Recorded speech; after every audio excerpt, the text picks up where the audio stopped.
শোনো বৌদি, বলছি মেয়ে তো দেখতে যাচ্ছি, কিছুই চাইবো না, কিন্তু কায়দা করে ঘুরিয়ে মানে ট্যাগ খুলি সব কিছু চাইতে হবে, বুঝতে পারলে? এটাই তো চাওয়ার সুযোগ। শোনো টেপি, ছোট বোনটার বিয়ের দায়িত্ব তো আমাদের মাথার পরে, তো বাবা মা নেই, কিন্তু বোন এত ছেলের সাথে প্রেম করছে, না হলে কতজন সে করেছে বলো তো? 1000 ছেলে করেছে। কিন্তু দেখো তার মধ্যে যে একজনকেই তো খুঁজেছে বলো। কিন্তু ছেলে না, তার টুকরো, এটা তো রাজা, রাজ পরিবার। দেখো নদী শুকিয়ে যায়, কিন্তু তার একটা রেখা কিন্তু পড়ে থাকে, কি তাই না? আর ছেলের মধ্যে বিন্দু মাত্র লোভ নেই। কিন্তু চলে এসে আসো যাও তুমি চাটা নিয়ে আসো, করে নিয়ে আসো, যাও। বসুন এখানে বসুন আপনারা। তো আপনাদের আসতে কোনো প্রবলেম হয়নি তো রাস্তাতে? এই নিন আপনার চা। খাটা দেখে আমি বুঝতে পারছি একটা বনে দিয়ে আনা, মানে একটা রাজা ভাব, যেভাবে চাটা চাবি তুমি খাচ্ছ।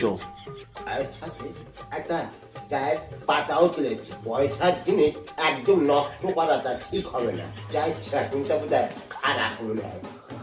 শুনুন, একটা কথা বলছি, আমরা কিন্তু পণের পুরোপুরি বিরোধী। ঠিক এখন আমরাও ফলের বিরোধী। আপনার বোন মাদুরে শুতে পারবে তো? আমার একমাত্র বোন, ও নিচে ছবি, সেটা কি ভালো লাগে? আমি আপনার ঘর পুরো ফার্নিচারে ভরে দেবো, আপনি এনে চিন্তা করবেন না, বুঝছেন তো? বলছি আমার তো ভাঙা সাইকেল রাস্তা নেই, তা বলছি আপনার বোন পায়ে হেঁটে বাজারে যেতে পারবে তো? 3 কিলোমিটার, মাত্র 3 কিলোমিটার। আমার বোন সে যাবে পায়ে হেঁটে মার্কেটে, আমি আমার বোনের জন্য মাছ ছিটি কিনে দেবো, আপনি ছেড়ে একদম চিন্তা করবেন না। একদমই পণের বিরোধ। আমি এই কখনো পণটা চাই না, বুঝতে পারলেন? তা আপনার ওই আমার যে ঘরটা আছে না, ঘরের বালি সিমেন্ট গুলো হয়ে যাচ্ছে, উপরে তো আমাদের মানে তাল পাতা এখনো রয়েছে, তা আপনার বললে কোনো অসুবিধা হবে না তো সেখানে? ছেড়ে আপনি মানে আপনারা কোনো চিন্তা করবেন না, আমি তোমায় একটা 3 BHK একটা ফ্ল্যাট দেখে দেবো, খুব ভালো দেখি, কোনো সমস্যা হবে না। আমরা পরের পুরোপুরি বিরোধী, কিন্তু